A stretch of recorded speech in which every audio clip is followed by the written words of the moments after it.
Perkenalkan, nama saya Cynthia Preni Saragi. Saya akan menjelaskan tentang Pancasila sebagai sistem filsafat.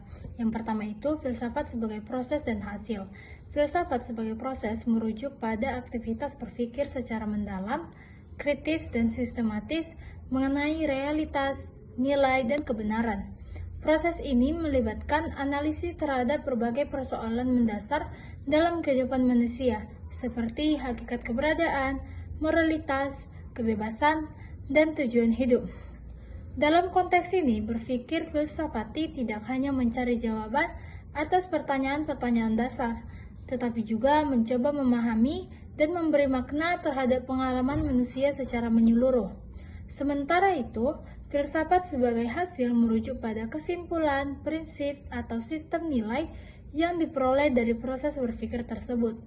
Hasil filsafat dapat berubah konsep-konsep etika, politik, metafisika, ataupun epistemologi yang menjadi dasar dalam membangun pandangan hidup individu ataupun kolektif. Dalam konteks bahasa Indonesia, Pancasila merupakan hasil dari proses reflektif filosofis yang mendalam yang menggambarkan pandangan hidup, nilai dasar, dan cita-cita luhur bangsa. Selanjutnya ada kesatuan sila-sila Pancasila dalam suatu sistem. Pancasila terdiri dari 5 sila yang berkaitan untuk membentuk suatu kesatuan yang utuh. Setiap sila bukanlah entitas yang tersendiri ataupun terpisah-pisah, melainkan saling berkaitan dan mendukung dalam mencerminkan nilai-nilai dasar kehidupan berbangsa dan bernegara. Urutan sila-sila Pancasila menunjukkan hierarki yang saling terkait secara sistematis, dari sila pertama sebagai dasar spiritual hingga sila kelima sebagai perwujudan keadilan sosial dalam praktik kehidupan. Kesatuan sila-sila Pancasila sebagai suatu sistem berarti dalam menerapkan satu sila, sila lainnya tidak boleh diabaikan.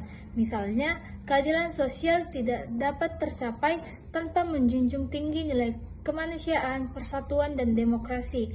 Demikian pula dengan nilai ketuhanan yang menjadi landasan spiritual dan moral bagi implementasi sila lainnya.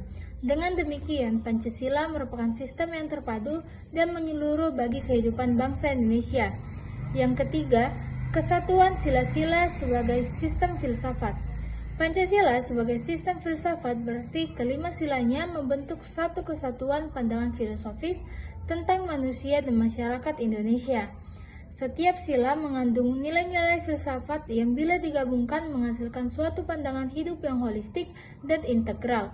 Sistem filsafat ini mencerminkan keseimbangan antara aspek spiritual, sosial, individual, dan kolektif dalam kehidupan berbangsa dan bernegara.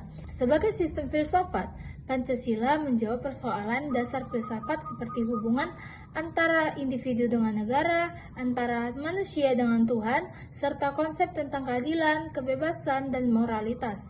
Dengan demikian, Pancasila bukan hanya sekadar dasar negara, tetapi juga merupakan sistem nilai filosofis yang mengarahkan sikap, kebijakan, dan tindakan bangsa Indonesia dalam berbagai aspek kehidupan. Selanjutnya, hakikat sila-sila Pancasila.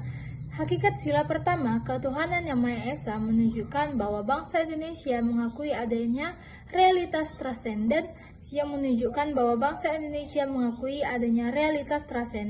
yang menjadi dasar moral dan spiritual kehidupan. Nilai ini menjadi fondasi etis seluruh sila lainnya karena mengarahkan manusia untuk hidup dalam kebenaran dan kebaikan yang bersumber dari Tuhan. Selanjutnya ada sila kedua, kemanusiaan yang adil dan beradab. Sila ini menekankan pentingnya pengakuan terhadap harkat dan martabat manusia. Hakikatnya adalah nilai-nilai kemanusiaan universal seperti keadilan, persamaan, dan penghormatan terhadap sesama. Dalam sila ketiga, persatuan Indonesia mengandung bahwa perbedaan suku, agama, dan budaya harus dipersatukan dalam semangat kebangsaan dan cinta tanah air.